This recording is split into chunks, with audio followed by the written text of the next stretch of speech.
ನೀನು ಅಂದ್ರೆ ಸಾಕು ಅಯ್ಯಮ್ಮ ರೊಚ್ಚಿಗೆ ಇಡುತ್ತೆ. ಸೊ ಆ ತರ ಬೈಯೋದು ಇರ್ಬೋದು. ಈಗ ಹೊರಗಡೆ ಬಂದು ತುಂಬಾ ಜನ ಅವ್ರ ಬಗ್ಗೆ ಡಾಕ್ ಸತೀಶ್ ಅವರಿಂದ ಹಿಡಿದು ತುಂಬಾ ಜನ ಮಾತಾಡ್ತಿದ್ದಾರೆ ಗಿಲ್ಲಿ ಬಗ್ಗೆ. ಸೊ ಗಿಲ್ಲಿಗೆ ಬೈತಿರೋದನ್ನ ಕೇಳಿಸ್ಕೊಂಡಾಗ ಒಬ್ಬ ಆತ್ಮೀಯ ಸ್ನೇಹಿತನಾಗಿ ನಿಮ್ಗೆ ಎಷ್ಟು ಸಿಟ್ಟು ಬರುತ್ತೆ, ಕೋಪ ಬರುತ್ತೆ. ಯಾಕಂದ್ರೆ ಎಲ್ರಿಗೂ ರೆಸ್ಪೆಕ್ಟ್ ಮಾಡೇ ಮಾಡ್ತಾರೆ ಗಿಲ್ಲಿ. ಸೊ ಆದ್ರೂ ಕೂಡ ಅಶ್ವಿನಿ ಅವರು ಅವನ ಮೇಲೆ ಟ್ರಿಗರ್ ಆಗ್ತಾರೆ. ಅದನ್ನ ನೋಡಿದಾಗ ಹೇಗೆ ಅನ್ಸುತ್ತೆ? ನಾನು ಅನ್ಕೊಂಡಾಗ ಅಶ್ವಿನಿ ಮೇಡಮ್ ಅವರು ಒಬ್ಬ ಲೇಡಿ. ಈಗ ನಾವು ಜೆಂಟ್ಸ್ ಮಾತಾಡೋದೇ ಬೇರೆ, ಲೇಡಿ ಮಾತಾಡೋದೇ ಬೇರೆ. ಅವ್ರದ್ದು ಅವನ ಬಗ್ಗೆ ಮಾತಾಡ್ತಾರಂದ್ರೆ ಅವ್ರು ಯೋಚನೆ ಮಾಡಿ ಮಾತಾಡಬೇಕು. ಈಗ ನಮಗೆಲ್ಲ ರೆಸ್ಪೆಕ್ಟ್ ಸಿಗೋದು ಯಾವಾಗ ನೀನೇನು ಕೊಡ್ತೀಯ ರೆಸ್ಪೆಕ್ಟ್, ಅದು ನಮಗೆ ರಿಟರ್ನ್ ಬರೋ ಅಂಥದ್ದು. ಅದು ನಾನಲ್ಲ, ಸುಮಾರು ಜನ ಹೇಳೋದು take respect and give respect ಅಂತ ಹೇಳ್ತಾರಲ್ಲ, ಆ ಮಾತು ಸತ್ಯ. ಅದು ಅಶ್ವಿನಿ ಮೇಡಮ್ ಹೋಗೋ ತಾನು ಬಾರೋ ಅಂತ ಕೇಳಿದಾಗ ಎಲ್ಲರೂ ಟ್ರಿಗರ್ ಆಗೇ ಆಗ್ತಾರೆ. ಆಮೇಲೆ ಅದು ಅಂದಿನ ಸಹಿಸ್ಕೊಂಡು ಆಟ ಆಡಬೇಕು ಅನ್ನೋ ಜೈಮನೂ ಅಲ್ಲ. ನೀನೇನು ಕೊಡ್ತೀವಿ ನಾನು ಅದನ್ನು ವಾಪಸ್ ಕೊಡ್ತೀವಿ. ಒಳ್ಳೇದು ಕೊಟ್ಟರೆ ಒಳ್ಳೇದು, ಕೆಟ್ಟದ್ದು ಕೊಟ್ಟರೆ ಕೆಟ್ಟದ್ದು, ಈ ಥರ ಕೊಡೋವಂಥದ್ದು ಗಿಲ್ಲಿ ನಟನ ಸ್ವಭಾವ. ಓಕೆ, ನನಗೆ ಇನ್ನೊಂದು ಇಷ್ಟ ಆಗದೆ ಇದ್ದ ಇನ್ಸಿಡೆಂಟ್ ಅಂದ್ರೆ ಧ್ರುವಂತ್ ಹೇಳ್ತಾರೆ, ನೀನೊಂದು 3-4 ಶೋ ಮಾಡ್ಕೊಂಡು ಬಂದಿದ್ಯಾ, ಕಂಟೆಂಟ್ ಎಲ್ಲ ಖಾಲಿ ಆಗ್ಬಿಟ್ಟಿದೆ, ಇನ್ನೇನಿದ್ರು ಅದೇ ಒಂಥರ ಪಕ್ಷಿಗಳ ತರ ಏನೋ ಕೂಗೋದು, ಅದರಿಂದ ಅವ್ರನ್ನ ಟ್ರಿಗರ್ ಮಾಡೋದು ಮಾಡ್ತಿದ್ರು ಗಿಲ್ಲಿ. ಸೊ 3-4 ಶೋ ಮಾಡಿದ್ಯಾ ಅಷ್ಟೇ, ನಾನು 40 ಅದೇನೋ ಹೇಳ್ತಿದ್ದೆ, ನಾನು ಆಕಾಶದಲ್ಲಿ ಎಲ್ಲೋ ಕೆಲಸ ಮಾಡ್ತಿದ್ದವನು, ನಾನು ನನಗೆ ಎಷ್ಟಿರ್ಬೇಡ, ಈ ತರದ್ದೆಲ್ಲ ಮಾತಾಡ್ತಿದ್ರು. ಸೊ ಕಂಟೆಂಟ್ ಖಾಲಿ ಆಗಿದೆ ಅಂತ ಅನ್ಸುತ್ತಾ? ಅಂದ್ರೆ ಗಿಲ್ಲಿ ಅವ್ರ ಹತ್ರ ಕಂಟೆಂಟ್ ಖಾಲಿ ಆಗಿದೆ ಅಂತ ನಿಮ್ಗೆ ಏನಾದ್ರು ಅನ್ಸುತ್ತೆ? ಕಂಟೆಂಟ್ ಎಲ್ಲ ಟನ್ ಗಟ್ಲೆ ಇದ್ದೆ ಅವನ ಹತ್ರ. ಈಗ ಒನ್ಮೇ ಶೋ ಆಗ್ತಾ ಐತೆ ಬಿಗ್ ಬಾಸ್, ಅದಕ್ಕೆ ಕೌಂಟರ್ ಕೊಟ್ರೆ ಮತ್ತೆ ಬೇರೆ ರೀತಿಯಾಗಿ ಹೋಗುತ್ತೆ. ಅದಕ್ಕೆ ಏನ್ ಮಾಡ್ಬಿಡ್ತಾನೆ, ಸರಿ ಆಯ್ತು ಆಯ್ತು ಆಯ್ತು, ಅಲ್ಲಿಂದ ಬಂದ್ಮೇಲೆ ಕೌಂಟರ್ ಕೊಡ್ತಾನಲ್ಲ, ಅದನ್ನ ನೋಡಿ ಅದೊಂಥರ ಬುಲೆಟ್ ತರ ಇರುತ್ತೆ ಅವ್ರಿಗೆ, ಆ ತರ ಕೌಂಟರ್ ಕೊಡ್ತಾನೆ ಗಿಲ್ಲಿ. ಸೊ ಆ ಕೆಪಾಸಿಟಿ ಏನಿರ್ತದೆ ನಾನು ತುಂಬಾ ಹತ್ತಿರದಿಂದ ನೋಡಿದ್ದೀನಿ ಮೇಡಮ್. ಸೊ ಅಲ್ಲಿಗೆ ಆಗಿಲ್ಲ, ಯಾಕಂದ್ರೆ ನಿಮ್ ಕಂಟೆಂಟ್ ಕ್ರಿಯೇಟ್ ಅಂದ್ರೆ ನಮ್ದು 9 ಎಪಿಸೋಡ್ ನೋಡಿ ಇವತ್ತಿಗೂ ಕಂಟೆಂಟ್ ಮಾಡ್ಬೇಕು ಅಂದ್ರೆ ಗಿಲ್ಲಿ ನಟ ಬಂದ್ರೆ ಅದು ಬೇರೆ ರೀತಿ ಕಂಟೆಂಟ್ ಮಾಡ್ತೀವಿ. ನಮ್ಗೆ ಅದು ಆ ಥರದ ಕೆಪಾಸಿಟಿ ಗಿಲ್ಲಿ ನಟಿಗಿದೆ, ನಮ್ಮ ಟೀಮ್ಗೆ ಹೆಂಗೆ. ಹೌದು. ಓಕೆ, ಇವ್ರ ಬಗ್ಗೆ ಒಂದು ಇಂಟ್ರೊಡಕ್ಷನ್ ಕೊಡಬೇಕು. ಅದಕ್ಕೆ ಎಕ್ಸಾಂಪಲ್ ಆಗಿ ಹನುಮಂತನ್ ನಾನು ತಗೊಳಕ್ ಇಷ್ಟಪಡ್ತೀನಿ. ಹನುಮಂತ ಬೆಂಗಳೂರಿಗೆ ಬಂದಾಗ, ಸೊ ಬೆಂಗಳೂರಲ್ಲಿ ತನಗೆ ಯಾರು ಪರಿಚಯನೇ ಇರಲ್ಲ. ಸೊ ಶಿವು ಅನ್ನುವಂತ ಒಂದು ವ್ಯಕ್ತಿ ಅವರ ಅಣ್ಣನ ಗೆಳೆಯನಾಗಿರ್ತಾನೆ. ಶಿವು ಅಂದ್ರೆ ಹನುಮಂತ ಬೆಂಗಳೂರಿಗೆ ಬಂದಾಗ ಶಿವು ಕರ್ಕೊಂಡೋಗಿ ಅವ್ರ ಮನೇಲಿ ಇಟ್ಕೊಂಡು ಆತನ ಚೆನ್ನಾಗಿ ನೋಡ್ಕೊಂಡು, ಎಲ್ಲೆಲ್ಲಿ ರಿಯಾಲಿಟಿ ಶೋಗಳದ್ದು ಒಂದು ಆಡಿಷನ್ ಇರುತ್ತೋ ಅಲ್ಲಿಗೆಲ್ಲ ಕರ್ಕೊಂಡೋಗಿ ಆಡಿಷನ್ ಕೊಟ್ಟು, ಇವತ್ತು ಹನುಮಂತ ಬಿಗ್ ಬಾಸ್ ಗೆಲ್ಲೋದಕ್ಕೆ ಅದಕ್ಕೂ ಮುಂಚೆ ಸರಿಗಮಪ ಅನ್ನುವಂತಹ ಒಂದು ವೇದಿಕೆ ಎತ್ತಿ ಅಲ್ಲೂ ಕೂಡ ರನ್ನರ್ ಅಪ್ ಆಗ್ಲಿಕ್ಕೆ, ಸೊ ಎಲ್ಲದಕ್ಕೂ ಕೂಡ ಮೂಲ ಕಾರಣವಾಗಿದ್ದು ಶಿವು ಅನ್ನುವಂಥ ವ್ಯಕ್ತಿ.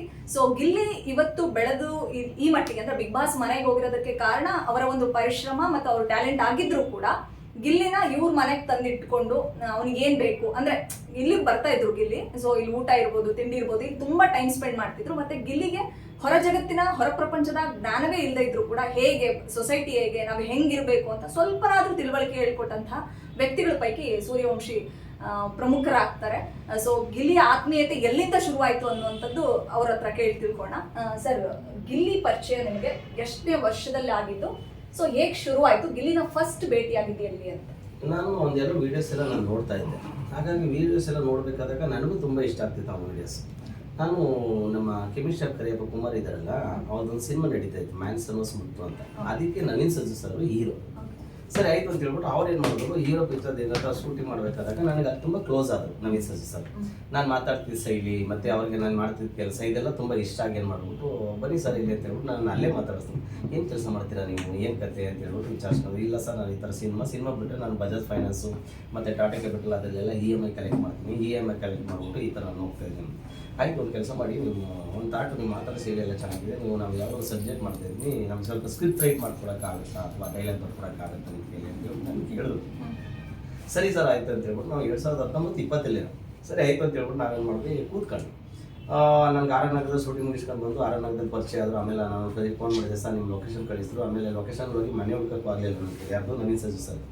ಅದಾದಮೇಲೆ ಅವರೇ ಬಂದರು ನನ್ನ, ಸರಿ ಆಯ್ತು ಬನ್ನಿ ಅಂತ ಹೇಳ್ಬಿಟ್ಟು ನವೀನ್ ಸಜ್ಜು ಸರ್ ನಾವೆಲ್ಲ ಕೂತ್ಕೊಂಡು ಡಿಸ್ಕಸ್ ಮಾಡ್ತಾ ಇರಬೇಕಾದಾಗ ಒಂದಷ್ಟು ಡಿಸ್ಕಷನ್ ನಡೀತಿತ್ತು. ಅವ್ರ ಟ್ರೋಪ್ ಬಂದಿತ್ತು, ಯಾವುದು ನವೀನ್ ಸಜ್ಜು ಸರ್. ನಾನು ಹೋದಾಗ ಬಂದಿರಲಿಲ್ಲ ಅವರೆಲ್ಲ, ಅಂದಣಿ ಸರು, ಪ್ರಸಾದ್ ಸರು ಮತ್ತು ಪವನ್ ಸರು ಅಂತ ಸುಮಾರು ಜನ, ಸೋಮ ಸರ್ ಸುಮಾರು ಜನ ಇದ್ದರು ಅವರು. ಅದಾದಮೇಲೆ ನಾನು ಏನು ಮಾಡಿದ್ರು, ಬರೀರಿ ಅಂತ ಹೇಳ್ಬಿಟ್ಟು ನಾನು ಅವತ್ತು ಹೋಗಿ ಪೆನ್ನು ಪೇಪರ್ ಏನಿರುತ್ತೆ ಅದನ್ನೆಲ್ಲ ತೊಗೊಬಂದ್ಬಿಟ್ಟು ಈ ಥರ ಫಸ್ಟು ಓಮ್ಸಿ ಅಂತೇಳಿ ಬರೆದ್ಬಿಟ್ಟು ಸ್ಕ್ರೀನ್ ಪ್ಲೇ ಮಾಡ್ತಾಯಿದ್ದೆ. ಆಮೇಲೆ ಮಳವಳ್ಳಿ ಮತ್ತು ಮಂಡ್ಯ ಸ್ಲ್ಯಾಂಗ್ ಇತ್ತು, ಅದು ಯಾವುದೋ ಲೋ ನವೀನ ಸಬ್ಜೆಕ್ಟ್. ಸರಿ ಆಯಿತು ಅಂತ ಹೇಳ್ಬಿಟ್ಟು ಏನು ಮಾಡಿದೆ, ಸರ್ ಇದು ಆ ಕಡೆ ಯಾರು ತುಂಬ ಮಾತಾಡೋದು ಚೆನ್ನಾಗಿದ್ದರೆ ಅವ್ರು ಕರೆಸಿ ಸರ್, ಸ್ವಲ್ಪ ಹೆಲ್ಪ್ ಆಗುತ್ತೆ, ಮಂಡ್ಯ ಸ್ಲ್ಯಾಂಗ್ ಬಂದು ತುಂಬ ಆಗಿರುತ್ತೆ ಅಂತ. ಹೌದಾ ಅಂತ ಹೇಳ್ಬಿಟ್ಟು ಅವ್ರು ಯೋಚನೆ ಮಾಡ್ಬಿಟ್ಟು, ನಿಮಗೆ ಗಿಲ್ಲಿ ನಟ ಗೊತ್ತಾ ಅಂತ ಕೇಳಿದ್ರು. ನಾನು ಗಿಲ್ಲಿ ನಟ ಅಂದರೆ ಯಾರಂತೂ ಗೊತ್ತಿರಲಿಲ್ಲ ನನಗೆ, ವೀಡಿಯೋಸ್ ನೋಡಿ. ಆಮೇಲೆ ನಾನು ಇಟ್ಕೊಂಡು ಗೊತ್ತಿಲ್ಲ ಸರ್ ಅಂತಂದರೆ, ಬನ್ನಿ ಇಲ್ಲಿ ಅಂತ ಹೇಳ್ಬಿಟ್ಟು ನಾನು ವೀಡಿಯೋಸ್ ತೋರಿಸಿದ್ರು. ವೀಡಿಯೋಸ್ ತೋರಿದ್ಮೇಲೆ ಸರ್ ಇವ್ರು ಕರೆಕ್ಟಾಗಿರ್ತಾರೆ ಸರ್, ಕರೆಸಿ ಸರ್ ಅಂತ ಹೇಳಿದ್ರು. ಆಗ ಗಿಲ್ಲಿ ನಟನ್ನ ನನಗೆ ನವೀನ್ ಸಜ್ಜು ಸರ್ ಕರೆದು ನನಗೆ ಪರಿಚಯ ಮಾಡಿಸಿದ್ರು. ನನ್ನ ಅವರ ಫ್ರೆಂಡ್ಶಿಪ್ ಮೂವ್ ಆಗೋ ಕಾರಣನೇ ನವೀನ್ ಸಜ್ಜು ಸರ್. ಓಕೆ. ಅಲ್ಲಿಂದ ನಮ್ಮದು ಜರ್ನಿ ಸ್ಟಾರ್ಟ್ ಆಯಿತು. ಸ್ಟಾರ್ಟಿಂಗ್ ಬಂದರು, ಕೂತ್ಕೊಂಡು ಡಿಸ್ಕಷನ್ ಮಾಡ್ತಿದ್ವಿ. ಅವರು ನವೀನ್ ಸರ್ಜು ಸರ್ ಸ್ಕ್ರಿಪ್ಟ್ಗೆ ಮಿನಿಮಮ್ ಒಂದು 2 days 4 days ಎಷ್ಟು ಬಂದಿದ್ದಾನೆ ಗೊತ್ತಿಲ್ಲ, ಅಟ್ಲೀಸ್ಟ್ ಒಂದು 3 ರಿಂದ 4 ದಿನ ಒಳಗಡೆನೇ ಇರ್ತಾನೆ ಗಿಲ್ಲಿ ನಟ ಬಂದಿದ್ದು. ಅದಾದಮೇಲೆ ನಾನು ತುಂಬ ಹೊತ್ತು ಒಂದು 8 ರಿಂದ 9 ತಿಂಗಳು ಅವ್ರ ಜೊತೆಲಿದ್ದೆ. ಇವನು ಬಂದಿದ್ದು ಒಂದು 3 ರಿಂದ 4 ದಿನ. ಹಾಗೆ ಒಂದೆರಡು ದಿನ ಜಾಸ್ತಿ ಏನು ಕಮ್ಯುನಿಕೇಷನ್ ಅವನಿಗೂ ನಮ್ಗೆ ಏನೂ ಇರಲಿಲ್ಲ. ಎಲ್ಲರ ಹತ್ರನೂ ನಾರ್ಮಲಾಗಿ ಮಾತಾಡ್ತಿದ್ದೆ, ಸುಮ್ಮನೆ ಸೈಲೆಂಟಾಗಿ ಕೂತಿರ್ತಿದ್ದ. ಆಮೇಲೆ ನಾನು ಅಡುಗೆ ಮಾಡ್ತಾ ಇದ್ದೆ ಅಲ್ಲೇ. ಕಾಫಿ ಟೀ ಏನಾದ್ರು ಬಂದರೆ ಸುಮಾರು ಜನ ಸತೀಶ್ ಅಣ್ಣ ಬರೋರು, ಅಲ್ಲಿಗೆ ಡಾರ್ಲಿಂಗ್ ಕೃಷ್ಣ ಸರ್, ಸುಮಾರು ಜನ ಬರೋರು ನವೀನ್ ಸರ್ಜು ಸರ್ ಮನೆಗೆ. ಅವ್ರು ಬಂದಾಗ ಕಾಫಿ ಟೀ ಮಾಡೋದು, ಅವ್ರ ಜೊತೆ ಕೂತ್ಕೊಂಡು ಡಿಸ್ಕಷನ್ ಮಾಡೋದು, ಪ್ರೊಡ್ಯೂಸರ್ ಸರ್ ಬಂದಾಗಲೂ ಡಿಸ್ಕಷನ್ ಮಾಡೋದು, ಮತ್ತು ಕಥೆನ ರೀಡಿಂಗ್ ಕೊಡೋದು, ಇದನ್ನೆಲ್ಲ ನಾನು ಮಾಡ್ತಾ ಇದ್ದೆ. ಯಾರ ಹತ್ರ? ನವೀನ್ ಸರ್ಜು ಸರ್ ಹತ್ರ. ಅದಾದಮೇಲೆ ಅವ್ನು ಬಂದು ಪರಿಚಯ ಆದಮೇಲೆ ಒಂದೆರಡು ದಿನ ಅವನು ನನ್ನ ಹತ್ರ ಜಾಸ್ತಿ ಮಾತಾಡೋದ್ರಿಂದ ಮಾತಾಡ್ತಾ ನನ್ನ ಕಮ್ಯುನಿಕೇಷನ್ ಮತ್ತು ನನ್ನ ಆಕ್ಟಿವಿಟೀಸ್ ಎಲ್ಲ ತುಂಬ ಇಷ್ಟ ಆಗ್ಬಿಡ್ತು ಅವ್ರಿಗೆ. ಗಿಲ್ಲಿ ನಂಬರ್ ತೊಗೊಂಡ, ಸರ್ ಹಿಂಗಿದೆ ಅಂತ ಹೇಳ್ಬಿಟ್ಟು ನಂಬರ್ ತೊಗೊಂಡು, ಸರ್ ನೀವು ಮಾತಾಡೋ ಶೈಲಿ ಮತ್ತು ನೀವು ಮಾತಾಡ್ತಿರೋದು ನನಗೆ, ನೀವು ಡೈಲಾಗ್ ಬರೆಯೋದು, ಡೈಲಾಗ್ ಮಾತಾಡೋದು ತುಂಬ ಇಷ್ಟ ಆಗುತ್ತೆ ಸರ್ ಅಂದರೆ ಕಮ್ಯುನಿಕೇಷನ್ ಏನಂತ ಮಾಡಿದೆ. ಒಂದಿನ ಯಾವುದೋ ಒಂದು ಸೀಕ್ವೆನ್ಸ್ ನಡೀತಾ ಇತ್ತು ಅಲ್ಲಿ, ಒಂದು ಕಾಮಿಡಿ ಸಬ್ಜೆಕ್ಟ್ಗೆ ಒಂದು ಕಾಮಿಡಿ ಡೈಲಾಗ್ ಬೇಕು ಅಂತ ಹೇಳ್ಬಿಟ್ಟು ನಾನು ಇದ್ಕೊಂಡು ಅಂದಣಿ ಸರ್ ಅಂತ ಇದ್ದೊಬ್ರು, ಅವ್ರು ಅಂದಣಿ ಸರ್ ಅವರು ಒಂದು ಡೈಲಾಗ್ ಕೇಳಿದ್ರು, ಏನೋ ಒಂದು ಡೈಲಾಗ್ನ. ಸರಿ ನಾನು ಇದ್ಕೊಂಡು ಅವರು ಸಿಂಪಲಾಗಿ ನಾರ್ಮಲಾಗಿ ನಕ್ಕೋರು. ನಾನು ಅಂದಣಿ ಸರ್ಗೆ ಒಂದು ಕೌಂಟ್ರ್ ಕೊಟ್ಟೆ, ಅವ್ರು ನನ್ನನ್ನು ಫೂಲ್ ಮಾಡಬೇಕು ಅಂತ ಅಂದ್ಕೊಂಡ್ರು, ನಾನು ಅವ್ರಿಗೆ ಕೌಂಟ್ರ್ ಕೊಟ್ಟೆ. ಅದು ಸಿಕ್ಕಾಪಟ್ಟೆ ವೈರಲ್ ಆಗ್ಬಿಡ್ತು ಆ ಡೈಲಾಗ್. ಅದನ್ನು ನೆಕ್ಸ್ಟ್ ಅವನು ಪಿವೋಟ್ ಅಂತ ಒಂದು ಸಬ್ಜೆಕ್ಟ್ ಮಾಡ್ತಾ ಇದ್ದ, ರೋಡಲ್ಲಿ ಕೂತ್ಕೊಂಡು ನೋಡಿದ್ರು. ಸರ್ ಇದು ಆ ಡೈಲಾಗ್ ಇಲ್ಲಿ ಪಂಚಿಂಗ್ ಬರುತ್ತೆ ಸರ್, ಇಲ್ಲಿ ಯೂಸ್ ಮಾಡ್ಬೋಣ ಅಂತ ಹೇಳ್ಬಿಟ್ಟು ಅಲ್ಲಿ ಆ ಡೈಲಾಗ್ ಯೂಸ್ ಮಾಡೋದು. ಅದು ವೈರಲ್ ಆಯಿತು ಅಂತ ಹೇಳಿದ್ರೆ ಹಂಗೇನು ವೈರಲ್ ಆಗಲಿಲ್ಲ, ಏನು ಎಲ್ಲ ಕಡೆ ನೋಡಿದ್ರೆ ಅದೇ ವೈರಲ್ ಆಗೋದು. ಆ ಡೈಲಾಗ್ ಅಲ್ಲಿ ಬರ್ತಿದ್ನಲ್ಲ ನಾನು, ಆ ಡೈಲಾಗ್ನ ಇನ್ಕ್ಲೂಡಿಂಗ್ ಮಾಡಿದಾಗ ಅಲ್ಲಿಂದ ಒಂದು ಸೋಲ್ ಸ್ಟಾರ್ಟ್ ಆಯಿತು. ಆವಾಗ ಸರ್ ನೀವು ಪಂಚಿಂಗ್ ಡೈಲಾಗ್ ತುಂಬ ಚೆನ್ನಾಗಿ ಬರೀತೀರಾ ಸರ್ ಅಂತ ಹೇಳ್ಬಿಟ್ಟು ನನಗೂ ಅವ್ನಿಗೆ ಏನಾಗುತ್ತೆ ಅಂದರೆ ಆವಾಗ ಡೈಲಾಗ್ ಬರೆಯೋಕೆ ಕೂತ್ಕೊಂಡು ಅವ್ನು ಮಾಡೋ ಸ್ಕ್ರಿಪ್ಟಲ್ಲಿ ನಾನು ಹಿಂದೆ ಇದ್ದೆ. ನಾನು ಸುಮಾರು ಡೈಲಾಗ್ ಬರೆದಿದ್ದೀನಿ, ಫಿಲ್ಟ್ರ್ ಮಾಡ್ತಾ ಇದ್ದೆ ನಾನು. ಇಲ್ಲಿ ಬೇಡ, ಇದು ಹಿಂಗೆ ಮಾಡೋಣ, ಈ ಡೈಲಾಗ್ ಇಲ್ಲಿ ಬಂದರೆ ಚೆನ್ನಾಗಿರುತ್ತೆ ಅಂತ ಹೇಳ್ಬಿಟ್ಟು ಫಿಲ್ಟ್ರ್ ಮಾಡೋದು ನಾನು. ಅಲ್ಲಿವರೆಗೂ ಗಿಲ್ಲಿ ಮುಂಚೆ ಅಂದರೆ ನಲ್ಲಿ ಮುಳೆ ಆಗಿರ್ಬೋದು, ರಾಮಾಚಾರಿ ಮಾರ್ಗರೇಟ್ ಅಂತ ಒಂದು ಮಾಡಿದ್ರು ಶಾರ್ಟ್ ಫಿಲ್ಮ್, ಅದಾಗಿರ್ಬೋದು, ನಮ್ಗೆಲ್ಲ ಯಾರು ಬೀಳ್ತಾರೆ ಅಂತ ಯಾವುದೋ ಒಂದು ಮಾಡಿದ್ರು ಶಾರ್ಟ್ ಫಿಲ್ಮ್, ಅದೆಲ್ಲ ಮೊದಲು ಆಗಿತ್ತಾ? ನಿಮ್ಮಿಬ್ಬರು ಕಾಂಬಿನೇಷನ್ ಅಲ್ಲಿ ಶುರುವಾದಂತ ಶಾರ್ಟ್ ಫಿಲ್ಮ್ಗಳು ಯಾವ್ಯಾವ? ನಾನು ಅವನು ಬದ್ದು ಕಾಂಬಿನೇಷನ್ ಸ್ಟಾರ್ಟ್ ಮಾಡಿದ್ದೆ ಪಿವೋಟ್ ಫಸ್ಟ್, ಅದಾದ್ಮೇಲೆ ನಲ್ಲಿ ಮೂಳೆ, ಅದಾದ್ಮೇಲೆ ರಾಂಗ್ ಸೈಡ್ ರಂಗನಾಥ, ಅದಾದ್ಮೇಲೆ ರೋಲೆಕ್ಸ್ ರಾಜಣ್ಣ. 4 ಎಪಿಸೋಡ್ ನಾನು ಅವನ ಜೊತೆಗೆ ಮಾಡಿದ್ವಿ. ಬಹುಶಃ ಅವನು ಇನ್ನೂ ಹಂಗೆ ಇರ್ತಿದ್ದ ಬರೀ ಯೂಟ್ಯೂಬ್ಗೆ. ನಾವು ನಾವು ಕೂತ್ಕೊಂಡು ಡಿಸ್ಕಷನ್ ಮಾಡಿದ್ವಿ, ಅಲ್ಲಪ್ಪ ಬರೀ ನಾವು ಯಾವಾಗಲೂ ಬರೀ ಯೂಟ್ಯೂಬ್ಗೆ ಮಾಡಿದ್ರೆ ಸಿನಿಮಾ ಮಾಡೋದು ಯಾವಾಗ, ಸಾಕು ಇಲ್ಲಿವರೆಗೂ ಮಾಡಿದ್ವಲ್ಲ, ಡಿಸೈಡ್ ಮಾಡೋಣ ಅಂತೇಳಿ. ಹಾಗೆ ನವೀನ್ ಸರ್ಜು ಸರ್ ಪರಿಚಯ ಆದಮೇಲೆ ನವೀನ್ ಸರ್ಜು ಸರ್ ಯಾವುದೋ ಮಂಗಾರ ಮಾಡಿಟ್ಟು ಏನೋ ಸಾಂಗ್ ಆಡಕ್ಕೆ ಹೋಗಿದ್ದಾರೆ ಸ್ಟುಡಿಯೋಗೆ. ಅಲ್ಲಿ ಯೋಗರಾಜ್ ಭಟ್ ಸರ್ ಪರಿಚಯ ಆಗಿ ಗಿಲ್ಲಿ ನಟನ ಬಗ್ಗೆ ವಿಚಾರಿಸಿದ್ದಾರೆ. ಆವಾಗ ಗಿಲ್ಲಿ ನಟನ ಫೋನ್ ನಂಬರ್ನ ನವೀನ್ ಸರ್ಜು ಸರ್ ತಗೊಂಡು ಯೋಗರಾಜ್ ಭಟ್ರೆ ಫೋನ್ ಮಾಡಿದ್ದಾರೆ ಗಿಲ್ಲಿ. ಅವಾಗ ಸಿಕ್ಕಾಪಟ್ಟೆ ಖುಷಿ ಆಗ್ಬಿಟ್ಟು ಯೋಗರಾಜ್ ಭಟ್ ಫೋನ್ ಮಾಡಿದ್ದೀನಿ ಅಂತ. ಆವಾಗ ಕಾಮಿಡಿ ಕಿಲಾಡಿಗಳೆಲ್ಲ ಆಡಿಷನ್ ನಡೀತಿದ್ದಲ್ಲ, ಆವಾಗ ಅವ್ರ ನಂಬರ್ ತಗೊಂಡು ಸ್ವರ್ಣಯ್ಯ ಅವ್ರ ನಂಬರ್ ಕೊಟ್ಟು ಇಲ್ಲಿಂದ ಅಲ್ಲಿಗೆ ಜಂಪ್ ಮಾಡಿದ್ರು. ನಾನು ಡೈರೆಕ್ಟ್ ಆಗಿ ಕಾಮಿಡಿ ಕಿಲಾಡಿ ಬಂದು ಅಲ್ಲಿಂದ ಜಂಪ್ ಆದ್ಮೇಲೆ ಇಮಿಡಿಯೇಟ್ ನಾನೇನು ಮಾಡಿದೆ, ಓಕೆ ಅಂತ ಹೇಳ್ಬಿಟ್ಟು ಹೋಗೋಣ ಬನ್ನಿ ಸರ್ ಅಂತಂದ. ಇಲ್ಲಿಂದ ಅಬ್ಬಯ್ಯನಾಡು ಸ್ಟುಡಿಯೋಗೆ ಹೋಗಿ ಕೆಲಸ ಮಾಡಿದ್ರು. ಬೆಂಗಳೂರು ಸರೌಂಡಿಂಗ್ ಜಾಸ್ತಿ ಗೊತ್ತಿರಲಿಲ್ಲ ಗಿಲ್ಲಿಗೆ, ಏರಿಯಾಗಳು ಅದು ಇದು ಗೊತ್ತಿರಲಿಲ್ಲ.